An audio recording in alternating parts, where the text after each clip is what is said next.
Carla Abellana at Tom Rodriguez, masayang nag-e-enjoy sa Italy.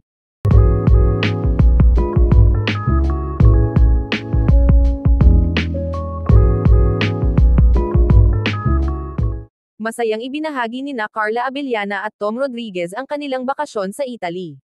Sa mga larawang ipinost nila sa social media, makikitang nag-e-enjoy ang dalawa sa mga sikat na tanawin ng bansa. Magkahawak kamay silang namasyal sa Rome, Florence, at Venice. Ayon kay Carla, matagal na niyang pangarap na makasama si Tom sa ganitong klaseng biyahe. Ibinahagi rin ni Tom na espesyal sa kanila ang Italy dahil ito raw ay simbolo ng bagong simula. Masaya rin silang natikman ang mga lokal na pagkain at nakipaghalubilo sa mga tao. Maraming netizens ang kinilig sa mga candid moments ng dalawa. Komento pa ng ilan, parang bagong kasal, ang dating ng kanilang sweetness. Para kina Carla at Tom, ang bakasyong ito ay hindi lang trip kundi panibagong alaala. Masaya kami, ito ang mga sandaling hindi na namin pakakawalan, ayon kay Tom.